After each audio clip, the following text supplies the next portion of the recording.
How to sell art. In this video we're going to look at 10 myths about selling art, things that people might have told you or you might be telling yourself that simply aren't true.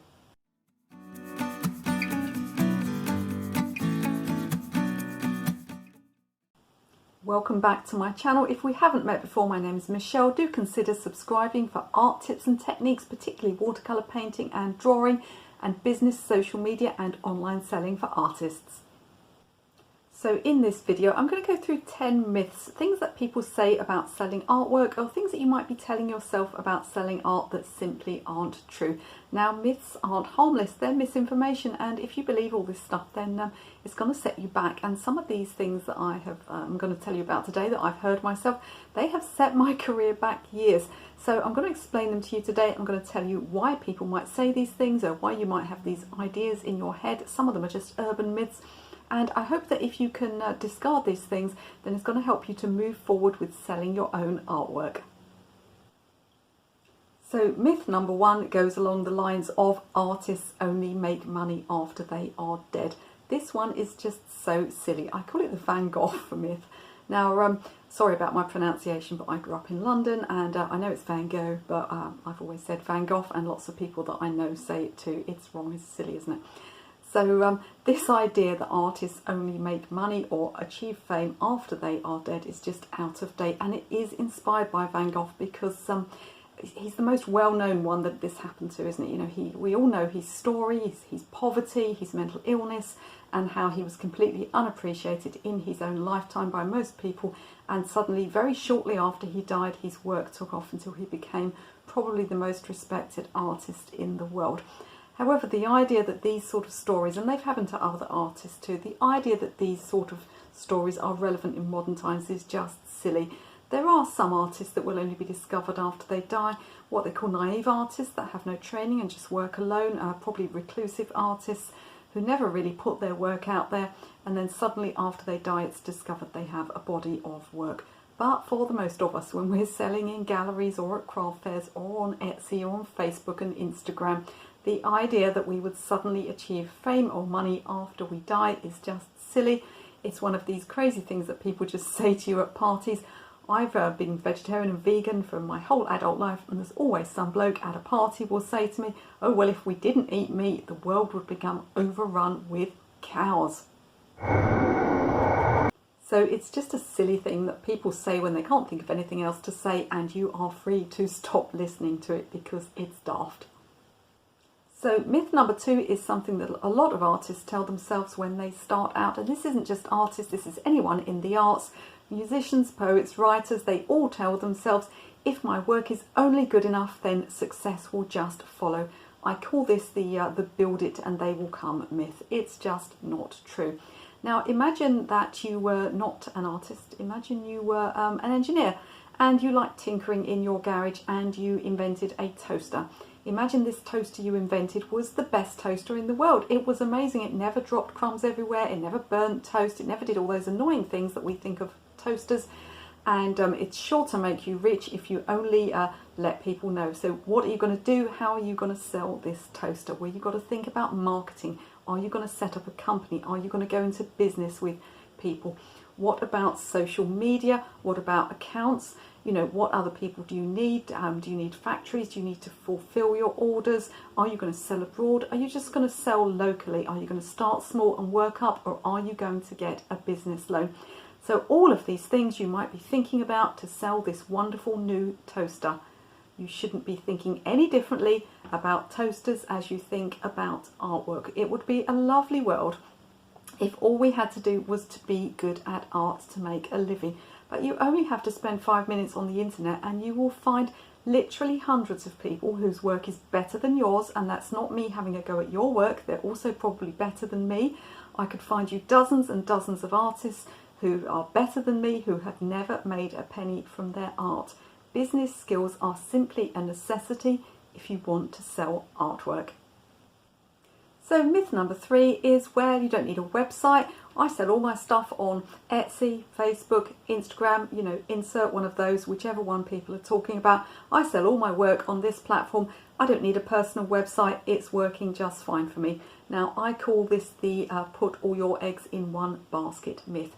It's never a good idea to rely on one selling platform. People get far too emotionally attached to these selling platforms like eBay, like Etsy, Facebook, Instagram, wherever you're finding successful for selling your work. And it may not necessarily be online either. It could be that you have a fabulous local gallery that sells all your work for you.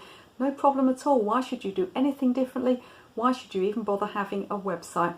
Well, they call this building your house on borrowed land. It's never ever a good idea to put all of your eggs in one basket just because that thing is working properly for you.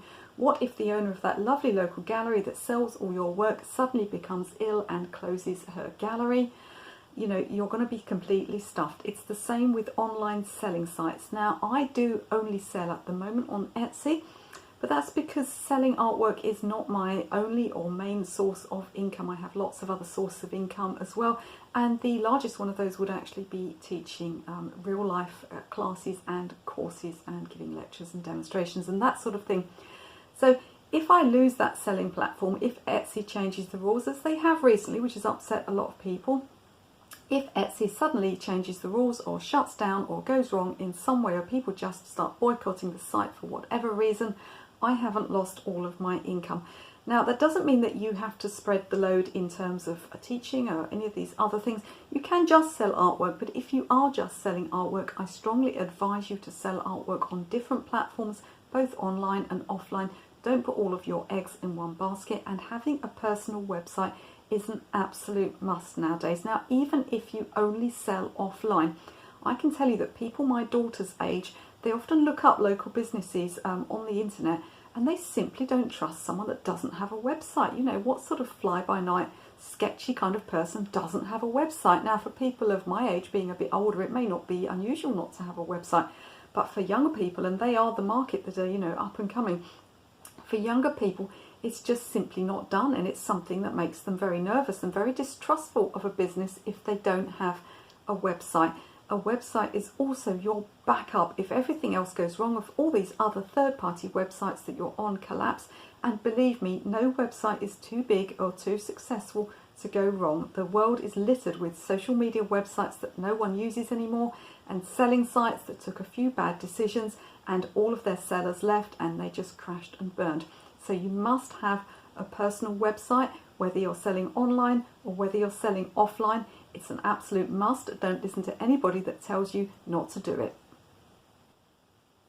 Now, the fourth myth is that expensive original artwork simply doesn't sell well online. Now, this I call the logical myth, because when it was told to me a few years ago, it seemed highly logical, and it was explained to me that people like to see paintings and sculptures in real life. They're not going to spend hundreds or thousands of pounds on something that they've seen on the internet. They like to have a real life experience with that piece of artwork. And I believed this myself for quite a few years, probably until that woman in Russia bought 3 of my original paintings, just dropped them in her basket without any prior contact, and I shipped them out to Moscow, and they're now in a flat in Moscow. I believed it until I started selling my paintings to America. In fact, I found that my paintings were far more popular in America than they are in the UK. Thank you people in the States, so I love you all.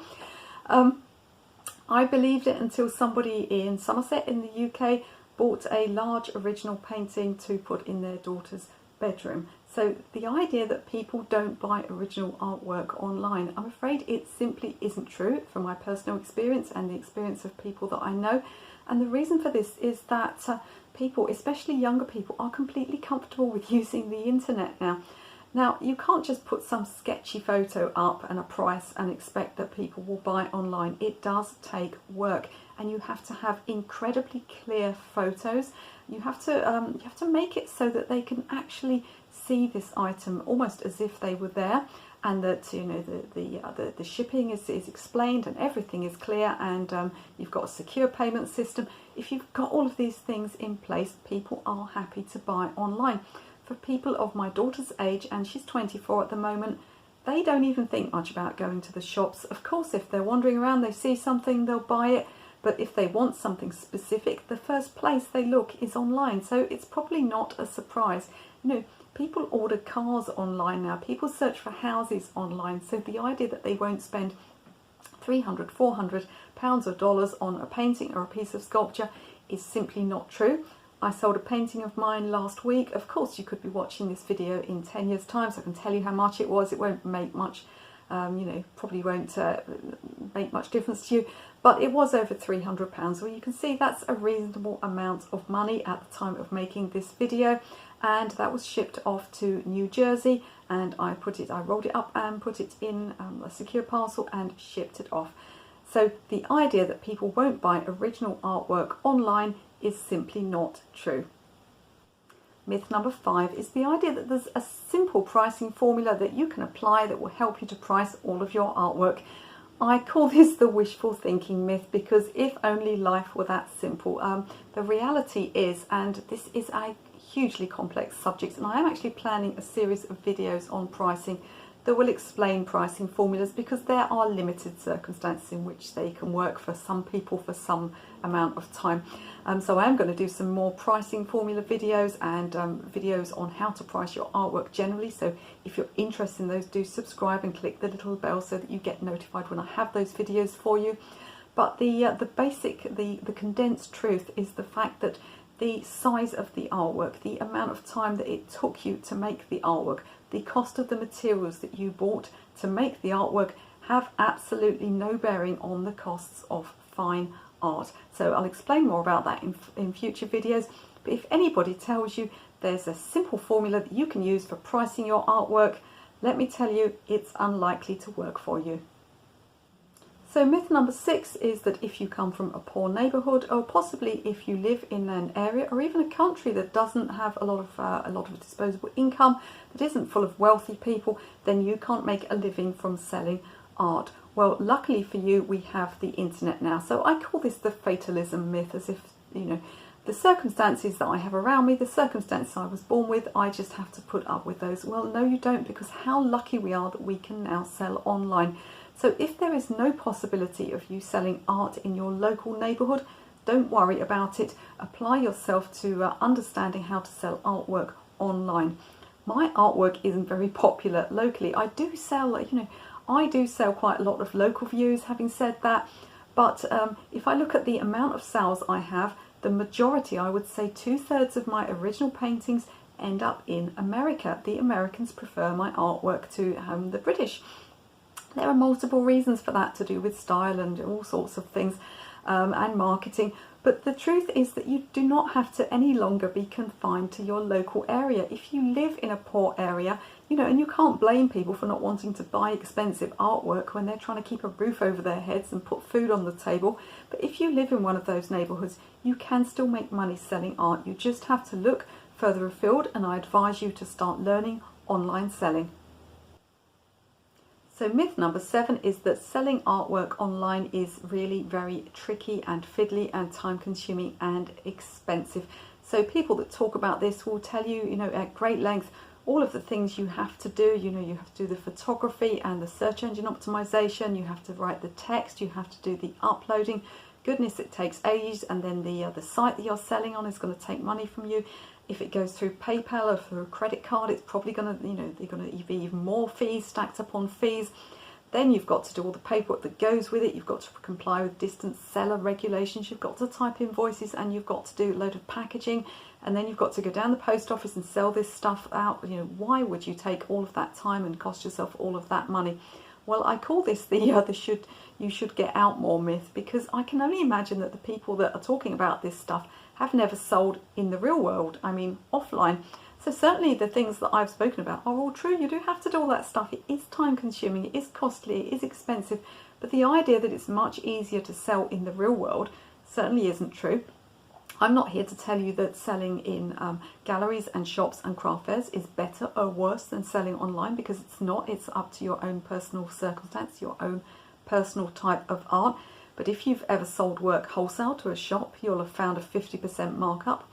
If you have ever sold in galleries, certainly in the UK, you'll find anything between 30% and 60% gallery commission is taken. Then you've got framing costs. Of course, it's so time consuming, isn't it? You've got to take your work out. I've done craft fairs where I've had to pack all my stuff up, drive long distances, unpack it, stand in the rain, nobody turns up, put it all away again at the end, and drive home. So As I said, I'm not being down on selling in the real world, but the idea that it's less time consuming, less expensive, simply isn't true.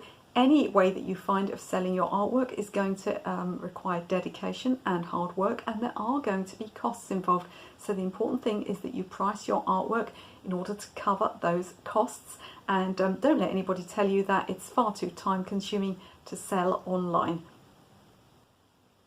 So myth number 8, and this one has affected me personally very badly indeed. Myth number 8 is for people to say to you, well, you can't make a living from selling art. And this was said to me not just by strangers, but also by people in my own family and people that were artists themselves. And I still hear it in a sort of a negative way. I call it the negativity myth. And I hear it from people who are making some money from selling artwork and making some money from selling crafts. And there's almost an element of jealousy in it, because if somebody has a job that they don't enjoy, you know, it's not very nice for them to think that someone else is making a living from, you know, painting pictures or writing poems or just playing music or some other kind of artistic career. It's everybody's dream, isn't it? And so people can say this as a way of sort of justifying their own life. They're kind of projecting their own failures on you and their own dissatisfaction with their own jobs on you. And they're also showing that they don't believe in you. And that was a really big sort of deal breaker for me when I was younger. And to be honest, I put off becoming a professional artist for at least 10 years because I believed that people said to me, you know, that you can't make a living through art. And if you want to make a living through art, I suggest that you don't listen to those words and that you never tell those things to yourself either, because your brain will act in accordance of your beliefs. The same with all of these myths. If you start believing this stuff that isn't true, it's going to affect the way you act, and it's going to affect whether or not you're successful. So myth number 9 is that people aren't prepared to pay high prices for original arts and crafts. I call this the competition myth, because it's nearly always said by people that are trying to head to the bottom of the market. They're trying to compete with Amazon, with eBay. They're trying to compete with mass-produced goods. And when they say, well, you know, I've got to sell my work really cheaply, otherwise I don't sell anything at all. And you say to them, well, you know, you need to put your prices up, and they will always, they're always negative about this. And what they will say is, well, I tried putting my prices up and I lost all my buyers. People didn't buy anymore. And what that tells you is not that it's the wrong advice. What that tells you is that they are marketing to the wrong people. They're trying to sell original artwork, which is a luxury item, to people that want to spend the sort of money that you would spend on mass-produced items.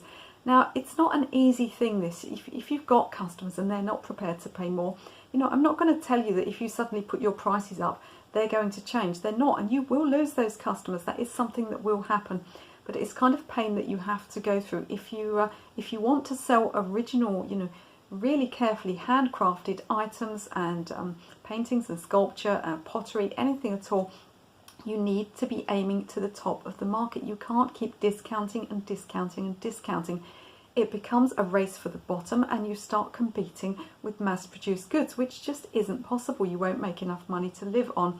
So don't believe anybody that tells you that people won't pay the money for original art. And if you find that the people you're selling to are not prepared to pay the money that you need to charge, then all I can tell you is you are selling to the wrong market, and your customers are the wrong customer base, and you're selling to the wrong people.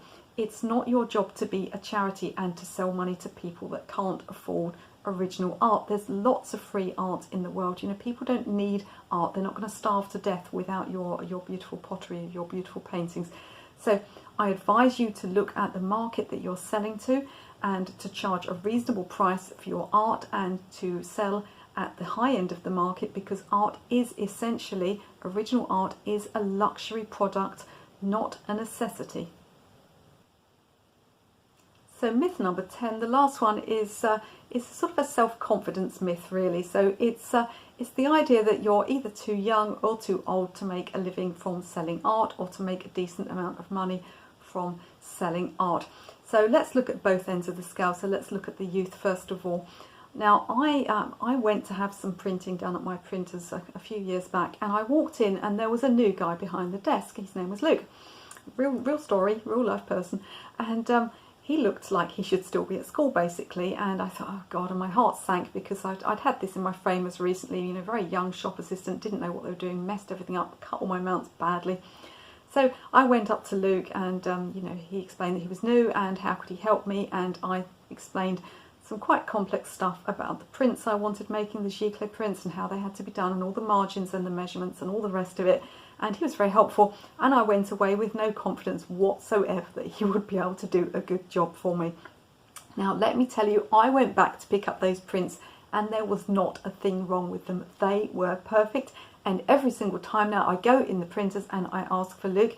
He's also designed my website and you know, and done all the graphics for it. He's done multiple advertisements for me. He's just a great bloke and he knows what he was doing.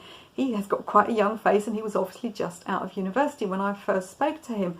So it's really important, if you are a young person, you will get slightly judged, but it's not a huge deal. As soon as you prove to people that you can do the job, then you're going to be absolutely fine. Now, I've been running exhibitions this year. I've been curating and running exhibitions and art fairs. And let me tell you, the artists that were unprofessional and the ones that messed me around the most and were scatty and disorganised, they were the older artists. The younger artists were actually really, really well behaved and really professional. I was so impressed with them. So if you're young, all you've got to do is let your actions, you know, be the advertisement for your work. So let's look at the other end of the scale. Perhaps you think you are too old now to start selling artwork or to become a professional artist. Well, you know, what can I say? Why not? I didn't start working as an artist until I was 34. At the age of 45, I decided in my spare time to take up martial arts. So when other people in the evening are sitting around watching Netflix, I'm likely to be in a training hall somewhere learning to use a Chinese broadsword. It's not everyone's cup of tea, but I enjoy it, so there we are. Last year, at the age of 51, I decided to become a YouTuber, something that's always thought of as a young people's game. So really, there's nothing stopping you from doing anything that you want to do at any age. And all of these problems with age, whether you're thinking you're too young to start or you're too old to start, you know, these are all self-confidence issues, basically. You're worried about your own ability to do them, and you're worried about what other people may think of you. Now, that's not the way to find happiness. So the good thing about the arts is that, you know, it's not strenuous. It's not like you're working down a coal mine. You don't have to retire when you're 60 or whatever. You can just keep working for as long as you want to. I was watching a novelist last night. He was 72 and he was talking about his latest book, and he had no intention of retiring. Well, I don't either. And I can assure you, in my last days on this earth, you know, as long as I have conscious thought, I will be planning what I'm going to be doing when I get better, and I'll be thinking about the next painting and the next course I'm going to teach and the next article I'm going to be writing. I'll be planning ahead because that's what makes me happy and that's how I like to live. There's nothing wrong with retirement, and there's nothing wrong with spending your last days, your second half of your life, shall we say, relaxing, if that's what you want to do. It's not for me. I really love working. So truth is, do what you want. Don't worry about your age. It means nothing. None of us know how long we've got. About 6 years ago, I was diagnosed with breast cancer, and I thought at that time that I might die before I was 50. Well, I didn't. I'm absolutely fine now. So, you know, nobody knows how long they have got. So just do the things that you want to and start today. So hopefully I've given you some inspiration and a bit of reassurance about things that you really don't have to bother listening to, and nonsense that you can just disregard when it comes to the idea of selling your own artwork. Probably have lots more questions about how to sell work and how to price work and how to promote your work. I'll have lots of videos coming up on all of those subjects, so please do consider subscribing to the channel, and you can watch another one of my videos right now.